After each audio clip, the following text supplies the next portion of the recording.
Okay, so to start us off, let's spend a moment or two just thinking about all the change that's happened in the world over the last 2 years or so.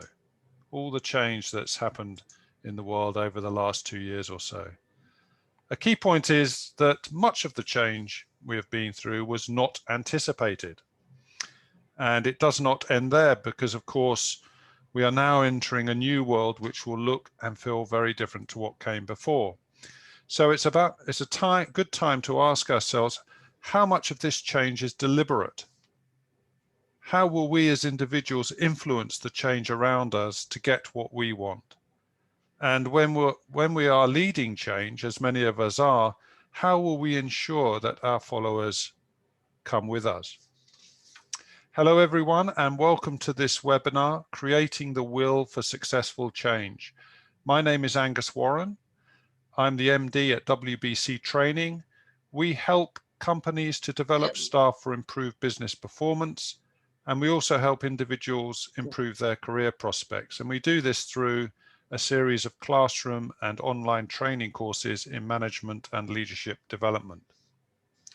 I'm delighted to welcome Masood Gulshani Shirazi. Masood is an associate of WBC, delivering online and classroom-based leadership courses. He has over 30 years of international business experience covering Europe, the Middle East and Africa, and has worked in the energy, telecoms, manufacturing, and FMCG sectors with companies such as Vodafone and Coca-Cola.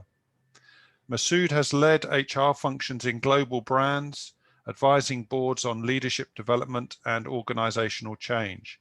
And he is the author of a book called The A to Z and Back Again, Adventures and Misadventures in the Talent World. Welcome to Masood. Just a couple of points of introduction, and then I'll hand over. Firstly, timings. The presentation will last about 45 minutes or so. We will then have time for questions and answers. So we will be done at the top of the hour, 2 o'clock. The second piece of admin, at the end of the presentation, I will be sending out the slides presented in this webinar in an email to you. Okay, with that said, over to you, Masood. Thank you very much, Angus. It's a pleasure to be here. Thank you very much for joining us today. I am a historian by inclination, exactly as Angus said, very interested in change.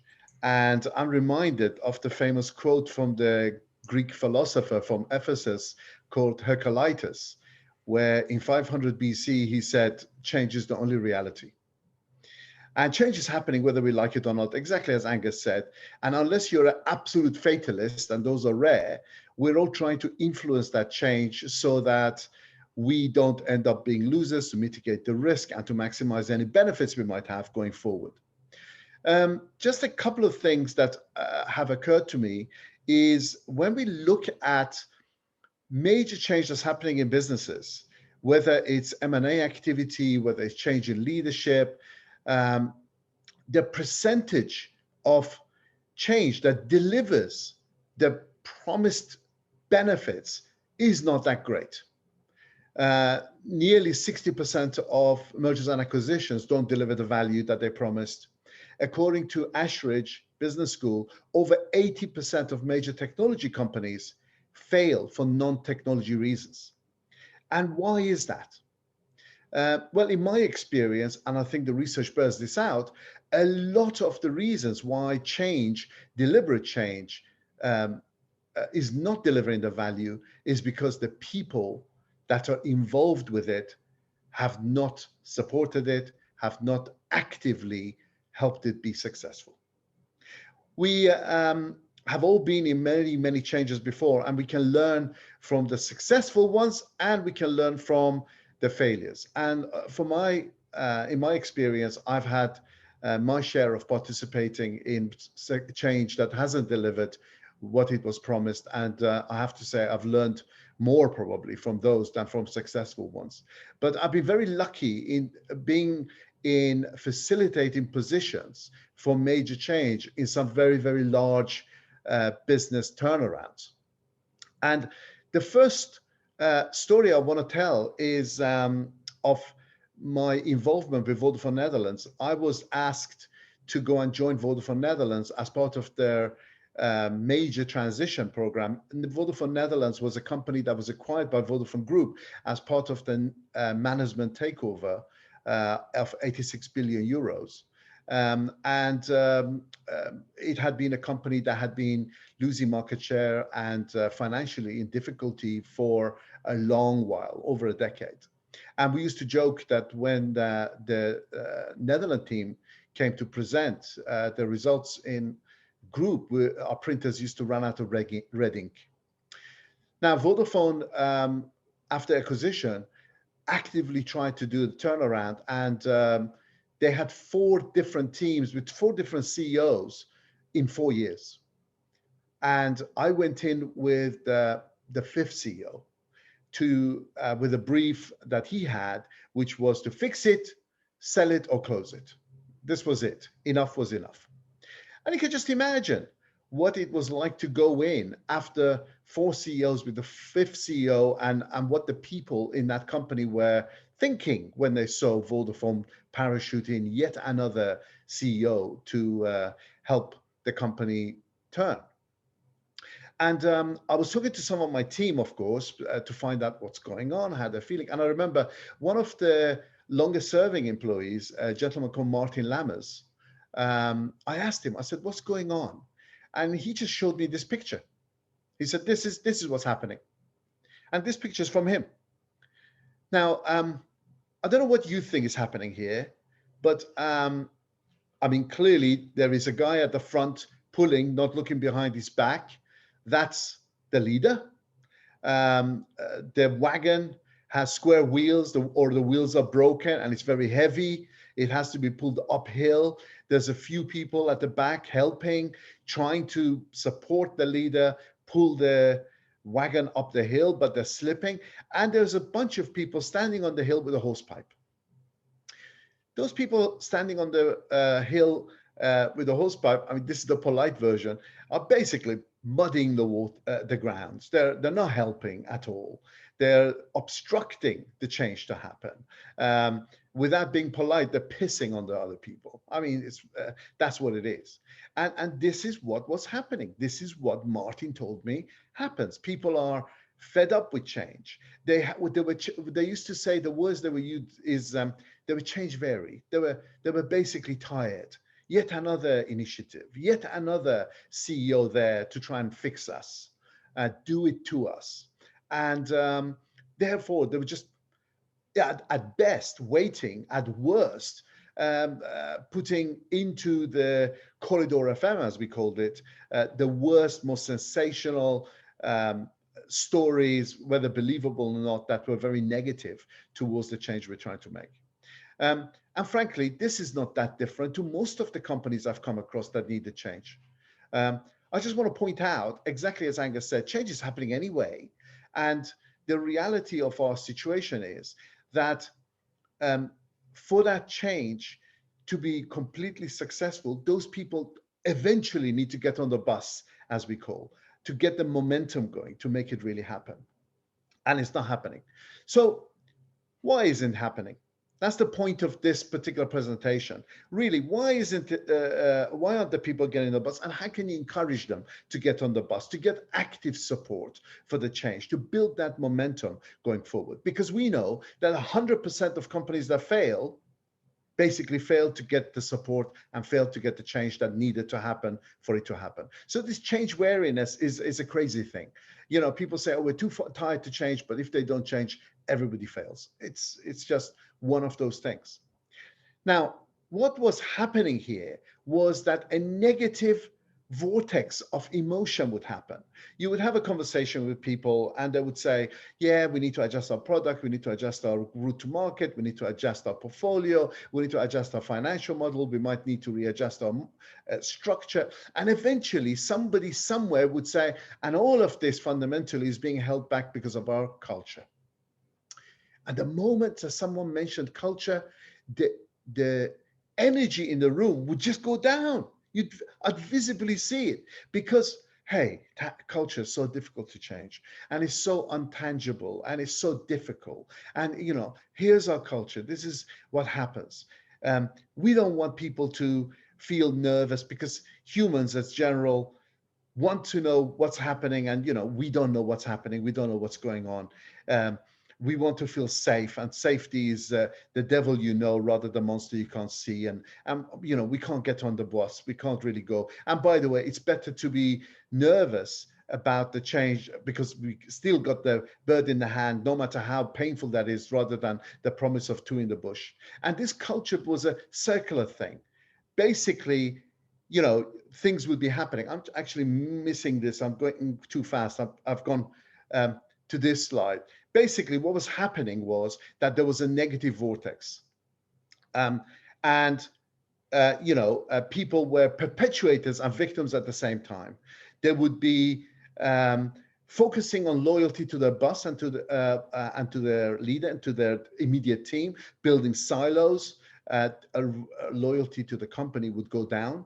They were cautious. They wouldn't stick their head out. They wouldn't innovate. They would play safe. They would rely on the bureaucracy, rely on the processes in order to keep them safe from any risk.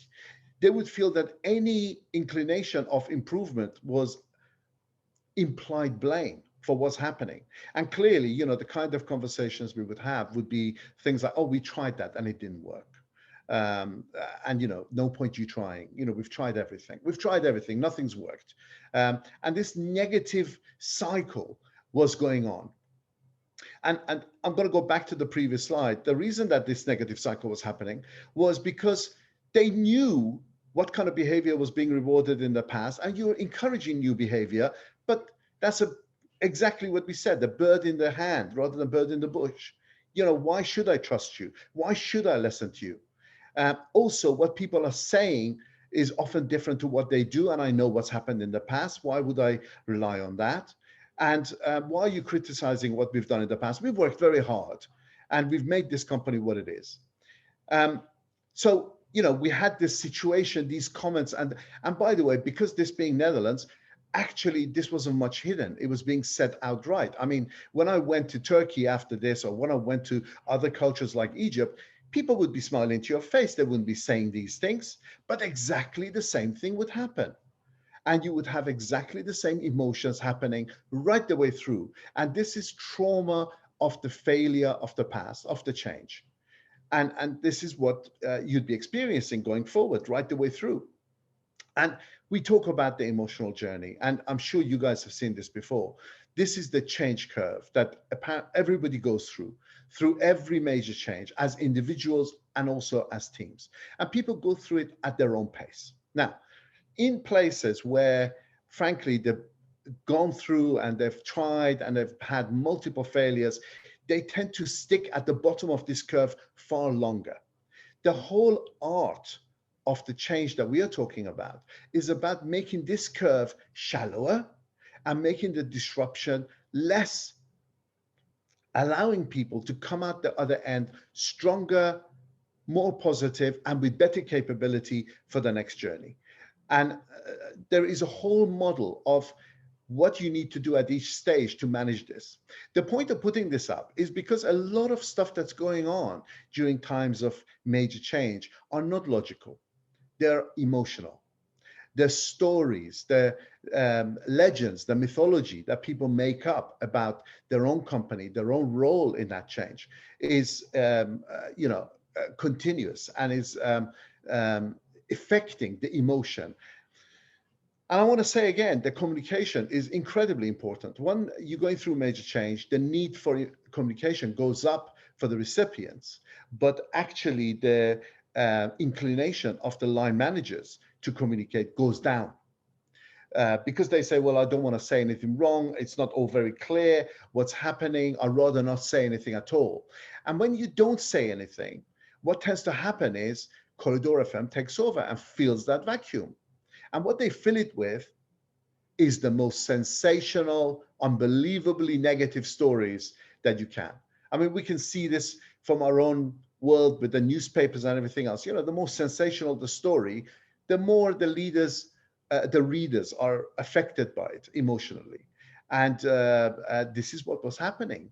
You know, we're going to close the business, we're going to relocate, we're going to make mass redundancies. And naturally, you know, there is an awful lot of track record of those things happening elsewhere in the past that you could go on. And every single action of the new people coming in, of group, of everybody is analyzed to ridiculous levels, and all kinds of hypotheses are created, which is not helpful.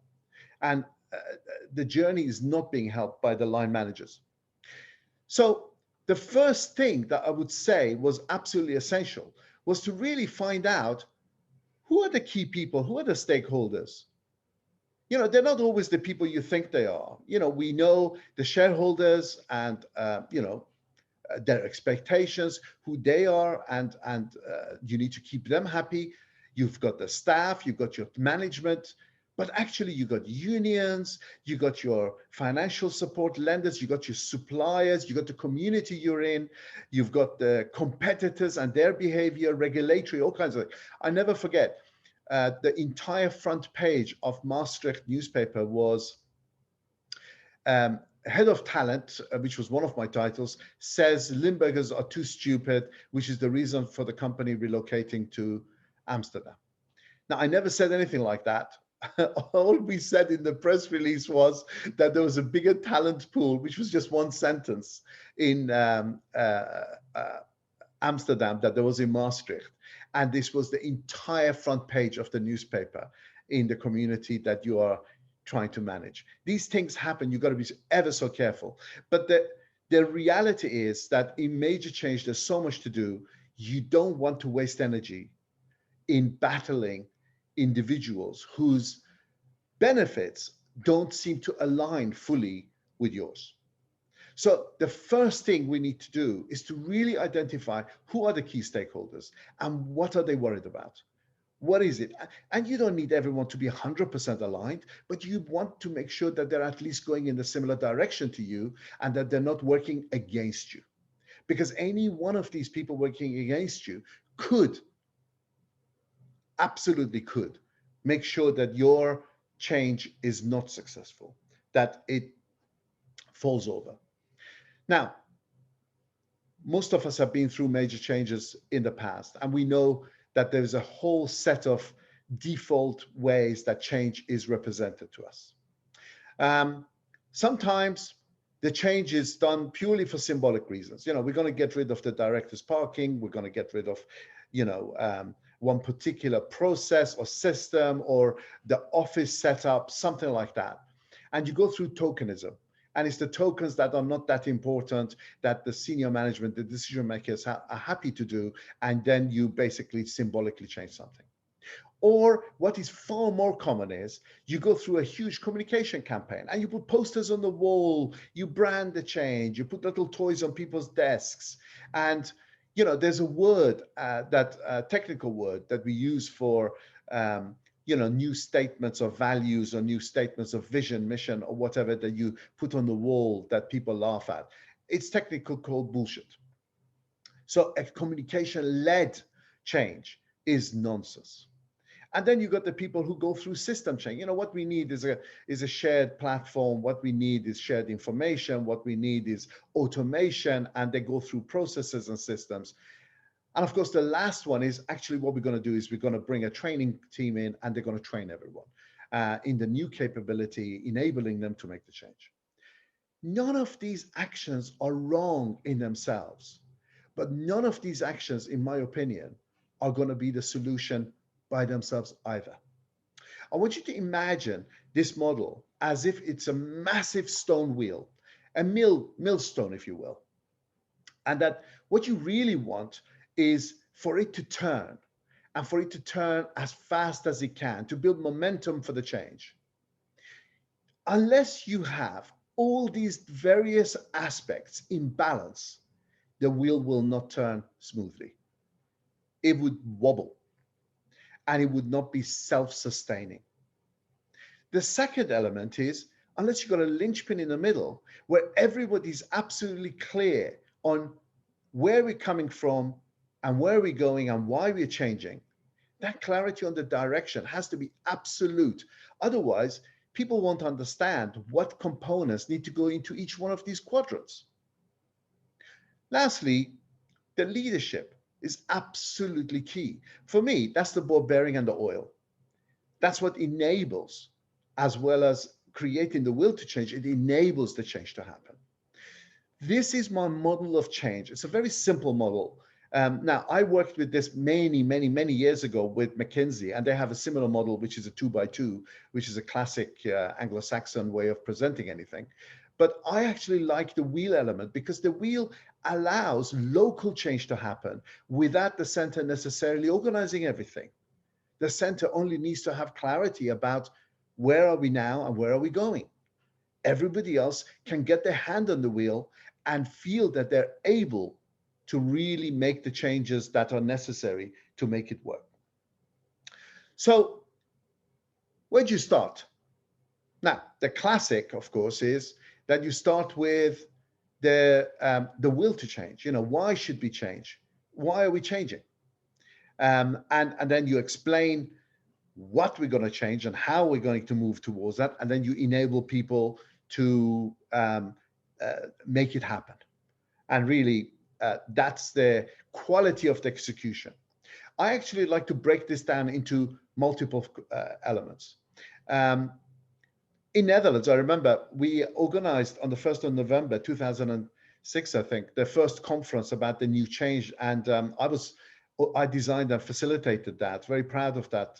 We invited about 650 of the line managers and senior people to come so that they could engage in the change. And everybody expected the CEO to be on the stage at the beginning, introducing it and explaining why we need to change. In actual fact, the CEO, Guy Lawrence, went on last, just to thank people for their time during the day.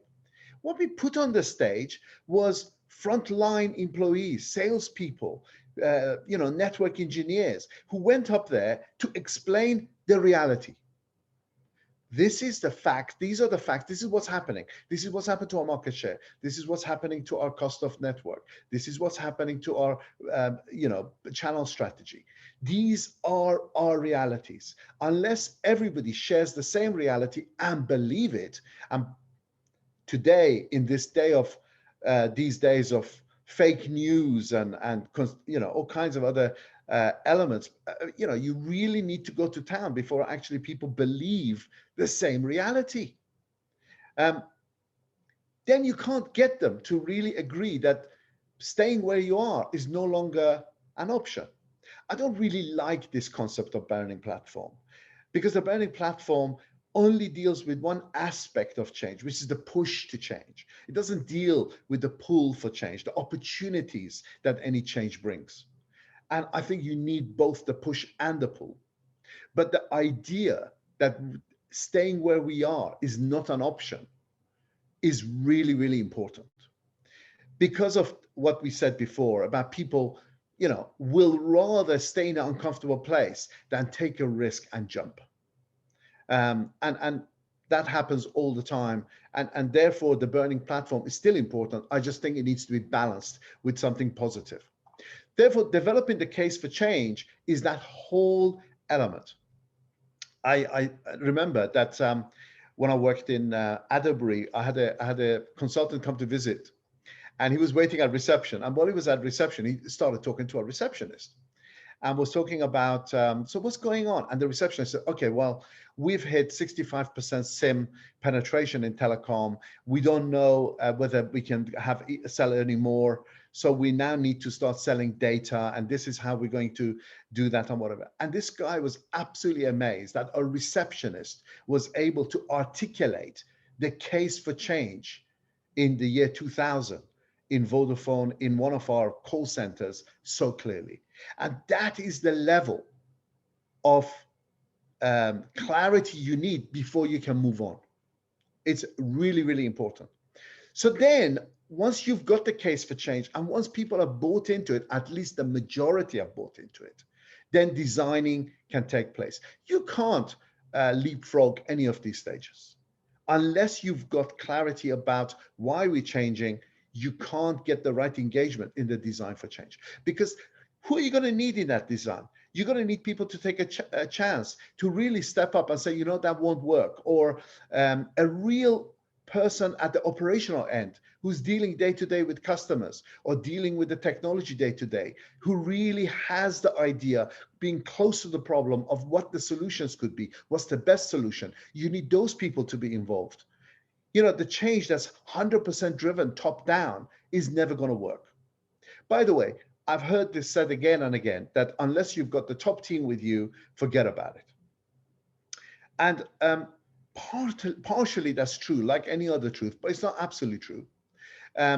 Everybody goes through that change cycle emotionally. And if you wait for, let's say you got 8 people, 10 people on your management team, for every single one of them to be convinced, it's not going to happen all at the same time. They're going to go through it at different paces.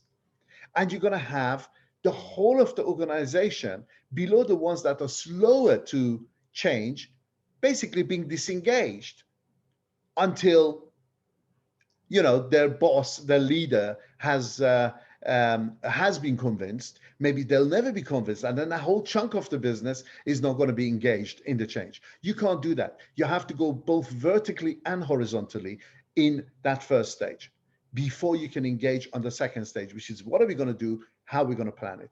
And then finally, irrespective of how good your plans are, unless the execution is quality, you can forget about it. And the quality of the execution, more than anything else, requires the people to be 100% engaged in what we're trying to do. So how do you get that? Who do you get on board? We've talked about the fact that it's not just the leadership. The leadership do need to be visible and need to be visibly supporting it. But you know what they say to their people in private or whatever, you can never control that. And by the way, everybody in a formal position is not necessarily the best people. So in the same way, as I said, when you start plotting who are the key stakeholders that can really help you make the change successful, you can also start plotting within your organization. Who are the ones that are the knowledge breakers? Who are the central connections? Often these are long-serving employees, not necessarily the most senior people. They have the best ties. They have the best connection, and they're the most credible. They're the people that are normally in the smoking areas. They're the people who are in the coffee rooms. They're the people that are in central locations that have the best connection. Plotting those guys is incredibly important. This is a study from Deloitte, but there's others. This is from Heinrich and Strugels, where they talked about, you know, who are these individuals? Who are the knowledge breakers? Who are the ones that influence decision-making in corridor discussions, in coffee corner discussions? Who are the ones who really take an idea and make it mainstream? And also, who are the ones that people go to for emotional support, for the gossip, for the little whinge about what's happening? These are the key influencers, even within the employees, within suppliers, within any other group that you want to think about. You need to identify those people. And those are the people that you need to bring on board. And this is really important because, as I said, it's an emotional journey. It's not just about the logic. It's about the people wanting to go through. There's an awful lot of evidence, by the way, when we talk about culture, about how behavior changes. Behavior changes not so much when the individual is convinced logically and changes. It changes when the norms of the group that they are part of changes. And that's when the majority of a particular group of people have decided that actually this is what we're going to happen. This is what normally you find. You go in, and I've been through this many, many times, and you walk in, and I remember this happened in Coke, it happened in other places where I've done turnarounds, and there's a bunch of people who are ready for it, who are up for it, who've been waiting for you or waiting for a catalyst for change. And if you're lucky, there's 10, 15% of people that are there already waiting to engage with you. They're the champions. Now, you have a whole bunch of other people that I've called loose cannons here. And these are the influencers. These are the people who are the knowledge holders. But they're not necessarily convinced of the way that you want to go or your solutions. They have their own ideas. And by the way, they could be right. Who says that you have already identified the problem and identified the solution and know what's going on? These are often the people who are in the sharp end, and often they are right and you were wrong. And therefore, engaging with them to convert them from loose cannons, from the most negative to your supporters, these are by far the most valuable people. I would say most of the time and effort should be put into converting loose cannons. And then you got the bystanders. The bystanders will take as long as it takes for them to come on board. And basically what happens is when they are convinced that this change is inevitable and is no longer, I'll keep my head down and it'll go away, that's when they'll happen. I never forget, I had a amazing employee, Ahmed Saleh, who'd been in the business 24 years. And a year after my change in Ojan Coca-Cola, when we were buying, when we were merging with Coca-Cola, he came into my office, shut the door, and he said, I've been listening to you for a year. I'm here to tell you I'm convinced. From now on, I'm your man. I'm going to do everything to make it successful. Again, it's rare that you get that so outright, but you feel the energy in the company and you know at which point the turning has happened. Now, there's one group here that we haven't talked about yet, which is the weak links. These are the individuals who are in your business, but are not just not convinced, they're never going to be convinced. They're burned out, they're done, they're not interested in the company. They're there because they haven't got another job, or maybe they're tied in with the golden handcuff of a contract or a pension, or the location is convenient for their home lives or whatever, but they are basically not coming along with you for the journey. They're never going to come. And I remember some feedback from an old boss and a dear friend, Anna Capitanio, when I was in Italy. And she said, I give people too many chances. And for me personally, as the person who's managed change in the past, that was my own personal learning. I have given people too many chances, taken too long to make the decision. And once you have dealt with these individuals respectfully, correctly, because everyone else will be seeing how you treat them, but nevertheless, in a very effective way, you sideline them, you neutralize them, the organization can breathe. Because often organizations are clogged up by people who are holding positions and are negative, are not actively supporting. They are the cautious ones. They're the ones who drive the negative culture. And the sooner you get rid of them and they're out of your way, the better. And my learning is give people a chance, let them be convinced. But if you are convinced that they're never going to be convinced, deal with them effectively and deal with them really, really sharp, but respectfully. This is fundamentally the crunch of what we're talking about. Now, there's a lot of toolkits and methodologies about how to do this. Because as much as anything else, the tone and the art of how you go about making these things happen, how you convince people is the key. It's not necessarily the mechanics. We have the toolkits, we have the mechanics, and as Angus will say, we have other programs where those toolkits and those methodologies can be shown to you. But there is an art to this change where people are convinced, and how fast you can get them through the change journey, through the emotional need to believe, to see the positivity, to put their head above the parapet, to take the risk, to engage, to get on the bus and make the improvements that are necessary. So what are the key steps? The key steps, as far as I'm concerned, is really you need a refreshment of the vision of where are we going? Why are we going there? That clarity about where are we coming from, how it's not sustainable, and what's the direction. I always remember that my old boss, Ian Gray, always used to say, if you don't know where you're going, you'll probably end up somewhere else. It doesn't mean it needs to be exactly there, but it needs to be a general direction that people can buy into. Second thing is the top change team needs to get committed. That means you need to be very clear with them that this is the team and that's committed and cohesive, and this is the team that's going to drive the change. Not, okay, am I going to be here? Am I going to be fired tomorrow? Whatever. No, you make those decisions.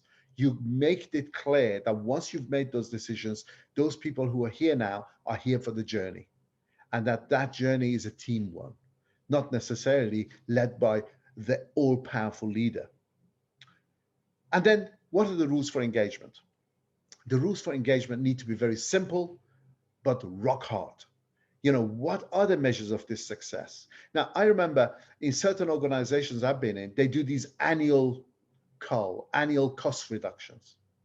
And they always spin a story, I'm sorry, that, we have business issues, blah, blah, and we need to change it, whatever. I have not come across many companies that are very clear about the KPIs of what that measure of change should be, so that once you've achieved it, you can be safe. In Vodafone Turkey, I remember we were talking about spans and layers and, descaling the organization, removing layers and removing some of the duplicate roles, some of the low value roles. We measured it. We measured it before, we measured it after. We knew when we'd done it. And that was incredibly important, because the people who were left, they knew they were safe now, that we'd achieved things, and that what we achieved was done authentically and with real measure, and that they could see that it was done right. I remember hearing from a friend of mine who's vice president from Cisco about a major change that happened where they felt that they needed to reduce their headcount. And they went to their employees and they said, look, here's what's happening. Here's the share price. Here's our sales. Here's our profitability. You're a family. We don't want to lose any one of you. Tell us, how should we do it? And a committee was set up, and they had voluntary redundancy, they had zero-based contracts, they had a commitment to take everyone back on as a priority once things had changed. And I remember they went through that change, reduced their headcount substantially, I think over 1,000 people, but their employee engagement went up during that process. And I think the how of this is really, really important. So once you've got that, then the ownership for the change. Again, I'll say this, for a central team, whether it's marketing, HR, a PMO office or whatever, to sit in the center and say, I will design every change that's going to happen in a major big organization, and you're not allowed to do anything without our say so, is wrong. Everyone needs to get their hands on that wheel and help it move along. Now, for that to happen, they need to understand what authority they have. Charter of authority needs to be clear, but within that, they need to feel the will to change and be enabled to change. What is needed to change? That accountability being given at the most basic root and as far down the organization as possible is absolutely key to any successful change management. And by the way, that is something that is fantastic for any change in the future. What we're talking about here is not a one-off change. We're talking about changeability of the company. And once you've created that, it's for you forever. So that's why shallowness of the organization, ability of the organization to be agile is absolutely key. Absolutely key. Duplicate roles that don't fulfill value. I mean, I remember I pulled together the teams who were doing sales reports, and there were 20 sales reports in Vodafone Turkey. And I was checking who sees these, who actually makes decisions based on these. Nobody. And there was a whole army of people developing and duplicating plans and managing processes and designing processes that were designed to keep the process owner safe rather than deliver value and effectiveness to the organization. One of the best things that we had in Vodafone Netherlands, again, was the shredding committee. And it's the example I've used again and again elsewhere. And basically what we had was a nomination from the employees about what process, what form, what sign-off process they didn't think was adding value or needed to be done. And the owner was then engaged to make that change. And both the proposer and the owner were rewarded and were celebrated. And we had parties in the shredding committee where, we lightened the load and we speeded up the company. And that's all part of that flat and shallow organization with lighter and designed for purpose and future-proof processes. And then finally, and most importantly, culture. So the culture it's not a static thing. It's not, okay, here's our culture now, here's the culture for the future. Culture is changing the whole time again. And it's about continuously checking, where are we? What's happening? Celebrating every win, building that confidence, and really reinforcing the behaviors that you want to have, at which hopefully the prominent people, not just the leaders, but those key influencers are now displaying. That's absolutely key. So I want to do a summary. A trainer from the military college at Sandhurst was asked to present to us at London Business School once. And this is the story he said. He said, the story of the change is always the story of the dragon. And I think the story of the dragon is a very simple story to remember, but it's a very important story in understanding how the narrative of change that derives the emotional capital, that is the engagement you want to the change, is built up. So first of all, you say there was a kingdom, the people were good, they were prosperous, and everything was going well, and they were a great people. And a dragon came through no fault of their own. Now, what's the dragon? The dragon is new technology, new competition, new regulation, new pricing. It could be anything, a catalyst for the change. And the people suffered. And the dragon was destroying their kingdom, killing the people, burning their fields. And the people and their rulers had to get together and had to change. They had to take their spades, take their picks, and beat them into spears, shields, and armor, and go and battle the dragon. But when they killed the dragon, the country was prosperous. But better than that, it was even stronger, because now they knew how to kill dragons. So what's the narrative we're talking about here? The narrative is, we acknowledge the successful history. You built pride, you built confidence. You are great. You've done it before. Look at all the achievements you've had. You know, you can do it again. No blame. Everybody tried anything, that's fine. We've learned from it. It has added value. It's not your fault. You did the best you could with what you had and what you knew.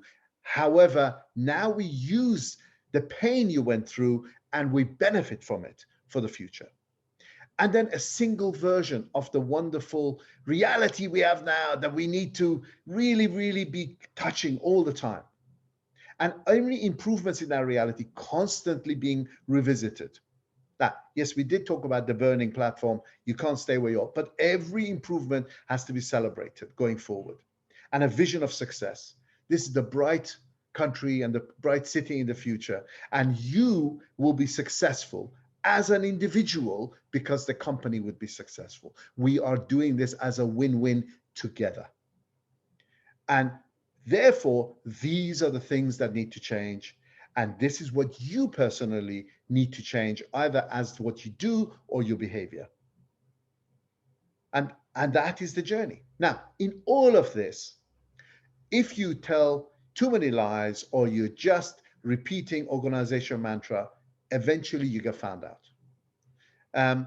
The key to all of this is authenticity, is the fact that they can look into your eyes, they could listen to your tone, and they could believe that you are telling them the truth. Once they believe that you're telling the truth, they will engage. Once they engage and you are able to enable them, change will happen and change will be successful. And that change will carry on. And with every new challenge that you come, they'll get more bold, they get more confident, they'll become more capable, and you'll be able to achieve success and opportunities that go way beyond fixing the problem that change was trying to fix. Because in every situation, there's an opportunity. And once you've got that will, you can actually make it happen. Thank you very much. Okay, thank you very much, Masood, for a very interesting presentation. Oh, we've lost the slide there. We'll bring that back up. But I'll bring the slide back up. Sorry. Yeah, no problem. While you're doing that, let's open it up to questions. If you have a question for Masood or myself, we'd be delighted to address them. We usually ask people to go to the chat box and just simply type in your question. You're welcome to do that, of course. but also we are a small group. So if you just simply would prefer to ask your question, just simply unmute yourself, ask your question, and we'll get a little dialogue going. So have a think about any questions that you may have, and please do feel free to ask your questions either through the chat box or through unmuting yourself. And to get us started, perhaps I'll ask the first question, Masood. You mentioned the importance of the cultural dimensions to change. Any further examples on that, how it's worked in the past and perhaps how it hasn't worked in the past? That's a very good question, Angus. Thank you very much. Actually, you know, I will tell you, I went from UK to Italy, and I remember in UK I was always told, you know, everything has to be planned much more detailed. And I went to Italy, and people saying, why are you always planning? Everything will be okay in the end, you know, let's just go for it together as a team. So there was a whole element of understanding what is the expectation of the climate that you're going into. It was really interesting as well from a personal point of view. I went from a real confidence, having achieved you know, major improvements and turnaround in Vodafone Netherlands, and I think that company is fantastic and still growing and successful. To going to Turkey, which was in a terrible state, having lost from sort of nearly 25% market share to 18% market share, and nearly lost $3 billion worth of value in 2 years. And I remember almost everything I tried to do, which was successful in Netherlands, didn't deliver the value I expected in Turkey.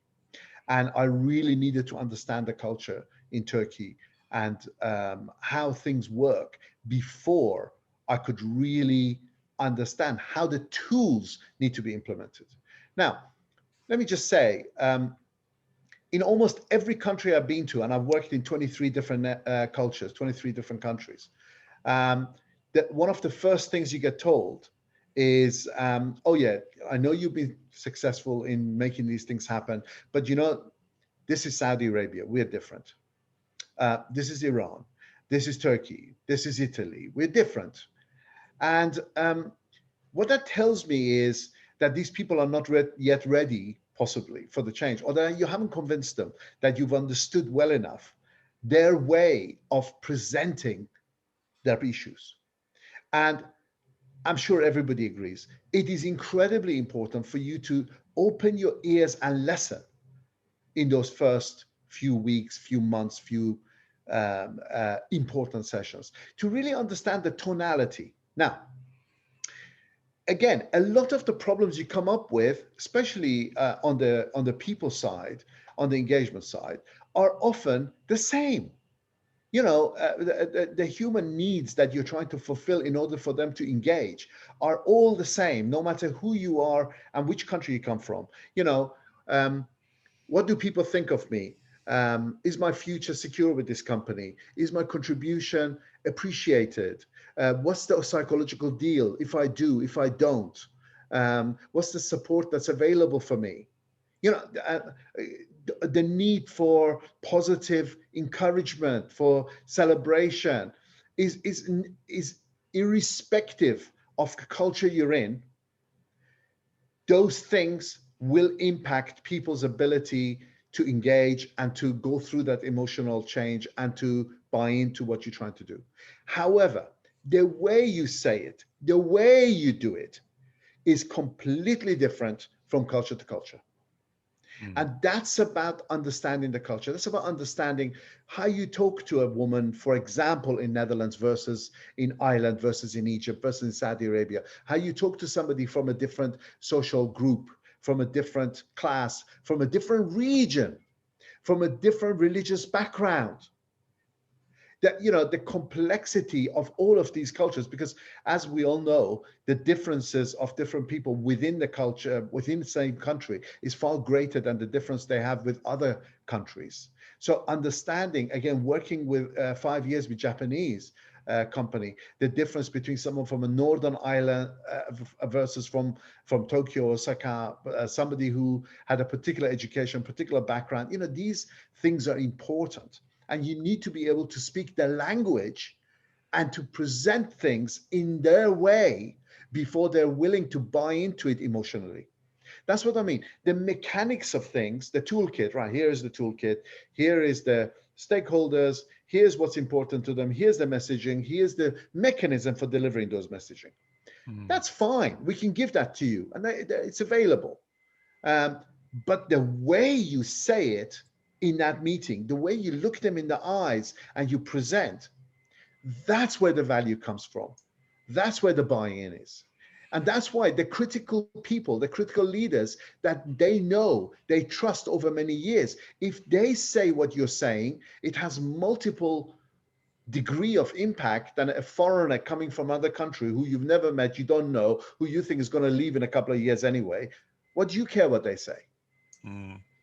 All starts with the leaders and their behaviors. And of course, oftentimes change means the leader's going to have to change, and they have to demonstrate that, right? Often the people who are in that box, that are the people who need to change, often they're the senior people. Yeah. And often they're the ones who are no longer bought in. They're the ones who've got the most to lose. They're the ones who are hardest to convince. In certain of these countries and operations where there's been a major turnaround, a large proportion has had to change. In fact, I remember Jack Walsh from the GE fame once saying that if you really want things to be successful, you need 30% stability in the key roles, 30% of people whose roles and position and responsibilities will change, and 30% of the people have to leave and be replaced by another one. Now, I don't stick to these percentages, but you know, the philosophy of it is not completely wrong. Perfect. Excellent. So some metrics around that. Now, we've had a couple of questions come in by chat. I'd like to get on and ask the first one. So here it is. You speak about getting everyone on board with change and the importance of converting the mavericks, but isn't a key danger of the first mistaken groupthink? So as you say, the dissenters may be right. How can you integrate the two constructively? Well, it's not having clear and designed solutions, because the ownership of those solutions need to be with the team. So for me, it's not just saying, I know what the problem is and I know what the solution is, and engage with me and sell my story. No. They're the ones who need to tell you what the problem is and quantify it. And they're the ones who are going to need to design the solution with you. And you're absolutely right. Most of the time, they will come up with things that you hadn't even thought of. But because they're in that business, they understand the culture, they're close to the customer and the problem, they probably have solutions that are far better than anything you could parachute in. In fact, Angus, if I may say, a lot of the issues that I found, again, with companies like Coke, with companies like Vodafone, you buy a company and then you parachute a team in. And that team is going to impose their corporate systems, corporate rules and whatever. And you lose value. A lot of value is lost. And again, in M&A, the senior partner often kills the value in the company that they're trying to take over by not listening. Interesting. So following on from that, we have another question here. Thank you, Angus and Masood. Involvement is critical in change strategy. How useful is empowerment, responsibility, accountability, ERA, in change management? That sounds like a tool. I've never come across it. Empowerment, responsibility, accountability, ERA. No, honestly, I remember I've had in multiple occasions to engage in either clarifying accountabilities and clarifying ownership for particular KPIs. I mean, again, just as an example, when I went to Vodafone, Telsim as it was, Vodafone Turkey, I remember asking how they dispensed with $1.5 billion in network investments. And the network team was saying that they go along and they decide whether the network is weak and they basically invest there. I said, well, haven't you actually talked to sales and find out where the customer problems are, where the customer growth is expected? I said, no, we haven't. And I introduced the head of sales, Seljuk, I remember, to the head of network. And they'd both been working in the company a long, long time. And this is a company of 2,500 people. Would you believe they had never met? That I actually introduced them to each other? And then we came up with a process of how you prioritize where that major investment goes, how you prioritize where the handsets come in. I mean, these are just examples from that one company. But I have, again, in companies, energy company that I worked with, had to go through and redesign at a high level the key delivery of the major business results, the processes, and the ownership for that process, and use the RAID or RACI model, and within that had to clarify the empowerment and the tools that are available. So a very important thing for me is having identified what the measure for the success is. What does good look like? When do you know you've got there? Then working backward to say, what are the key processes that are delivering this particular measure? And then within that, empowering people as far down the organization as you possibly can. With the Charter of Authority, that's about enablement, not restriction. Again, Angus, this is a beautiful question, because a same tool could be used for butchery that could be used for surgery. You take a tool like a Charter of Authority, and you say, right, I'm going to use the Charter of Authority to make sure no one makes any decisions that they're not allowed to. And that's the glass half empty. Or you could use the same tool and say, no, I'm going to give people as much power as they can to do whatever they can do to this limit. And that's the glass half full. And it's the same tool, but which way do you use it? With what attitude? For me, enablement is absolutely key. Everybody needs to put their hand on that wheel, and everybody needs to be pushing it at their own pace, in their own way, in their own locality. When you're in a country like Ocean Coca-Cola, in that company, we've got 17 markets in 17 different countries, 4 different factories in different countries with different cultures, different rules, different regulations.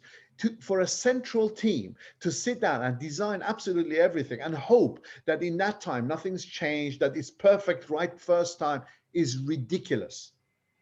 You need both the will and the enablement, and the right.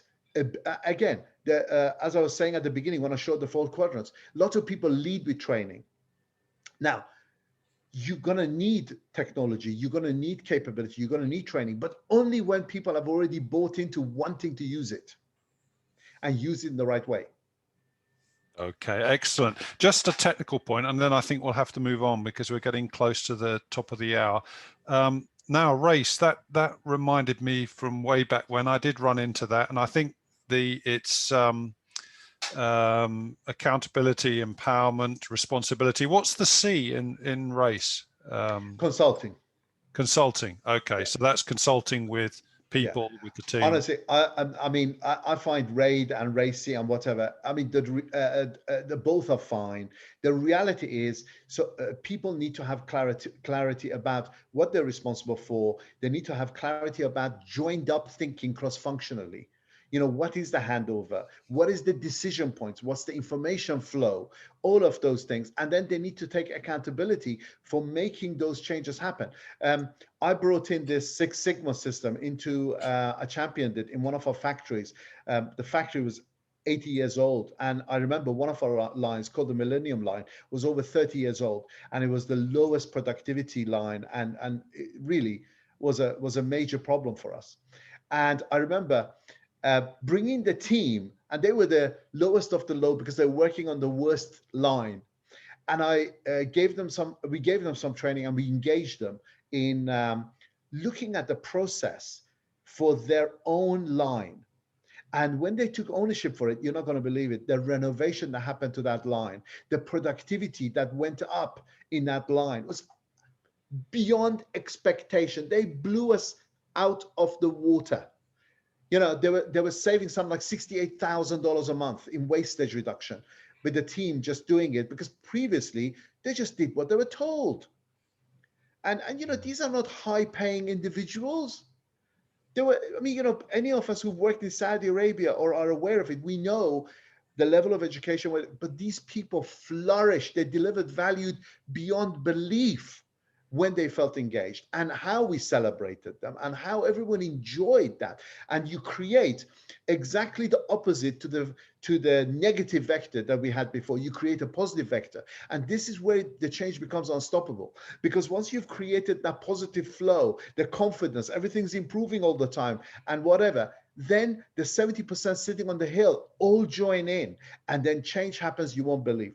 I remember going to a board meeting in Netherlands, and the head of our chief technology officer, John Samaran, said, "Oh, your team member, um, um, uh, Mark, did this, did that, phenomenal. He was phenomenal." I didn't know anything about it. I said, "Really?" He said, "Well, it hasn't told you." So I went to see Mark. I said, "Mark, what about it?" He said, "No, no, no. I know what you're trying to do. I believed in what I'm convinced now, and I did it, and I took the chance, and it worked." And that's what you want. That's what you want. And again, this is different from culture to culture. In Netherlands, um, the culture is they own their own work. So unless they're 100% convinced, they won't do what the boss tells them because it's not the culture. Whereas in somewhere like Turkey, my team would continuously tell me, "No, we need more detailed instruction. You're giving us general direction. That's not what we want. We want more detail." And it took a bit longer. Again, this is about the how to and the tonality, not necessarily about, the what. Yes, yeah. And of course, we can get to the stage where change becomes a core competency of the business. And what business actually, the challenge I would put out is what business in the world these days doesn't need to have change as a core competency. It's things are changing so quickly. So we've run over a little bit. Apologies for that, but the discussion is good, and we're getting questions come in all the time.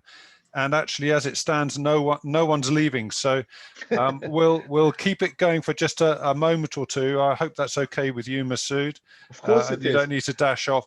There are a couple of No. other questions, so we'll address those real quick, and then we'll begin to round this up. So this question came in from Sally. Hi, thank you, Angus and Masood.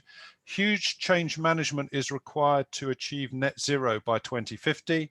If UK PLC called you in to assist, how would you go about convincing people that they need to change their behaviors? So I'll have a crack with just one simple idea on that, and Please go maybe ahead. Masood, hand it over to you, give you a bit of time to think.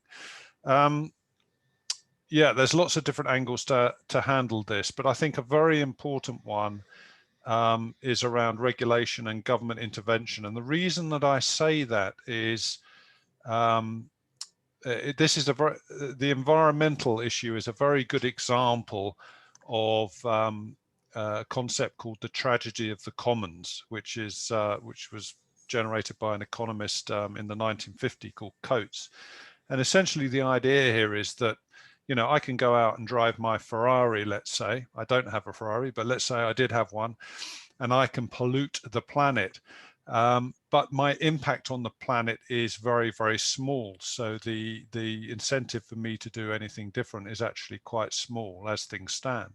But of course, the problem is that if we all go out and buy Ferraris and drive them around, the impact could be quite large. And look it up. There's this thing called the tragedy of the commons. And essentially where that leads us to is that there has to be some sort of government intervention. So it's a kind of a top-down approach that Masood was talking about, an example of top-down, and where you would change regulations to ensure that everyone was kept safe and that the collective impact of individuals was minimized. So that's one thought. There are lots of different ways to look at that. Any thoughts on that one, Masood? Yeah, I have a slightly different view because I actually I see two different forces at play right now. I see the rate of change and the predictability of the change. The rate of change is increasing, change is becoming more unpredictable, and the impact of change in unforeseen ways because of the connectivity and the complexity of our new world is also changing. So change management is going to be the key thing going forward. At the same time, trust in what is my reality is going down. So in my youth, I trusted the academics. They weren't paid by anyone. They just did research, and I trusted what they said. Now I look at who's paying for that research. We don't trust the media anymore. We don't think the newspapers or reporters are telling us the truth. They have an angle. They have an agenda. Politicians, they're not statesmen anymore. They're all politicians. And I wish I could say that I have trust in them, Angus, to make the right regulations.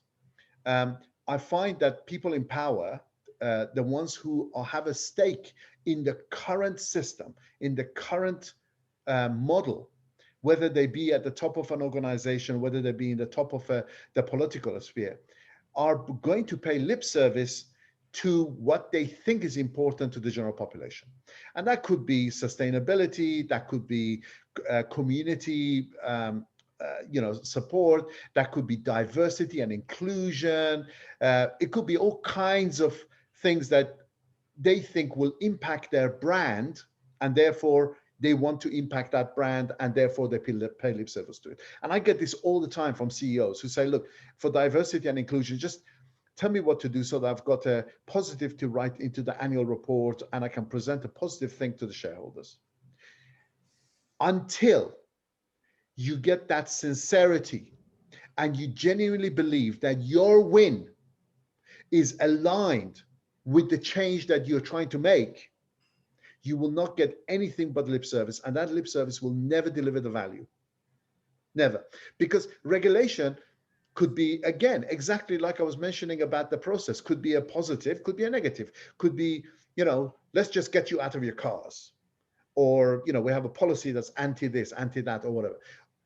You do need, again, a very well-rounded change perspective. Are we sure 100% that the facts and the information we have and the symbols of change are correct? Have we convinced the population in general of the need to change and the bright future that is in all our favors if that change was to happen, rather than just fear? Because I feel that we're driven far more by fear than by positivity, even in the public sphere. Are we clear that our policies, systems, process, and regulation, exactly as Angus said, is adjusted and changed all the time to reinforce the need for change? And then lastly, are we enabling people to not just make the change, but to get the local benefits to that change? Not the bird in the bush, yes, we will have much better climate, but in the meantime, you have the pain of paying more for something or not being able to do something. I actually think that we have a leadership crisis at the moment, because I don't see the sincerity and the authenticity of the powerful decision makers in generating the change that our society requires. And it will come. It will come. They're still sitting on the fence or paying lip service to it, and you can't make real change happen that way. Okay, brilliant. And of course, with an ever-changing world, and I would also highlight an increasingly uncertain world with much more risk in it, it's very difficult to get that narrative going. I think that's a challenge we face in humanity. One of the questions that I get asked more often from other change agents or not is, oh, you were so lucky to have a CEO that was really on board with what you were trying to do. What if my CEO is not interested? This is the most common question I get from other change agents. And I will tell you this, those senior leaders are going through the same emotional journey of change as everybody else, probably worse, because they have more to lose. Their fundamental issue still is, how do you ensure that they see a personal win in the group win? And what for example, in Vodafone Netherlands, I remember when I first joined, Guy Lawrence, who's a dear friend and highly respected by me as a leader, took me aside and said, look, the big problems in this company, I don't need any HR initiatives. I don't want to see you. I don't want to hear from you. Just stay where you are and don't do anything. I engaged with an open door, which was from the technology function with John Samaran, and we made some big changes, big improvements, and we presented those. And then everybody else on the board said, oh, this is brilliant, we want this. And Guy then came on board, and Guy was convinced. By the end of my time there, I was in Guy's office 2 or 3 times a day, and we were fully engaged in that together. Everyone needs to go through that journey together. Don't assume that the senior people are automatically going to be there. Go for the point of least resistance, prove your concept, get them to buy in, kick down the doors that are half open, and then the doors that are locked will open for you in due course. That's a nice way to finish. Kick down doors that are half open. Okay, let's begin to wrap it up. We have gone a little bit over time, so thank you for sticking with that. And apologies, we have run over, but my sense was that there was interesting discussion going on there, and we've had some fantastic questions come through. In fact, the one we didn't get to answer, I'm just about to address. So if you could flip to the next slide, please. Masood, thank you. There was a question about courses, and so I'll quickly rattle through this now. I know we're over time. I just wanted to highlight that we have online workshops, short learning and development interventions in the online world, delivered online. We have over 20 of these now, and I want to pick out the one on stakeholder management that is delivered by Masood, and we'll also build upon some of the concepts that we learned today. So get a deeper dive in the area of stakeholder management. So that's that one. We're starting to do classroom courses again. We are already taking bookings, and our first one after the pandemic, or at least after this phase of the pandemic, will be in September. An in-house program, and we also have public programs coming up around high performance leadership, fast track to leadership. We've got the MBA in oil and gas coming up in Erbil in September, and also contracts and negotiations. And there was a question that I didn't get to from Pedro. Thank you for that. Which course can you recommend around change? And I would recommend our high performance leadership, which is instructed by Masood. So a quick second or two, Masood, on how you cover change management in that program. Sure. I mean, it's a 3-day program, and the first day is about, leadership in the future, leadership that is fit for future purpose, and then management of teams, high performing teams, and the third day is about management of change, and it's in that sequence. So that course is really designed for folks with 5 to, I would say, 15 years of management experience. So it's a more of a strategic perspective, isn't it, yes, Masood? It is, yeah. It's not the first leadership course or supervisor level course. It is for existing leaders who want to step up to a bigger role, or to a more strategic role. Brilliant, thank you for that. And lastly, to say that we will continue our free webinar series. There is more coming up. We're taking a break in August. That's the holiday season in this part of the world. We haven't set a webinar for September, but we will do. We have set one for October, and that will be on digital transformation. So we'll get details out on that shortly. Okay, and lastly, Masood, a quick highlight to your book. Let's do that quickly. Yeah, there's 2 books actually, and these are not textbooks. These are practical, experiential based, if you like, the wisdom of my colleague and I, Andrew Monroe, who as a chartered psychologist has been helping companies with these transitions, and me as a practitioner, really talking about how you make a good return on your talent strategy, and how important talent can be to your business success. There are many case studies, lots and lots of examples, and these will be published in September. Brilliant. Thank you for that, Masood. Okay, I think we're done. I just want to thank Masood for a very engaging presentation, and thank you for giving us the benefits of your experience in this area, and also to thank you for attending. We really appreciate having you here. We always enjoy doing these, and we will do more in the future, and we look forward to seeing you at another event. Thanks very much, everyone. Thank you.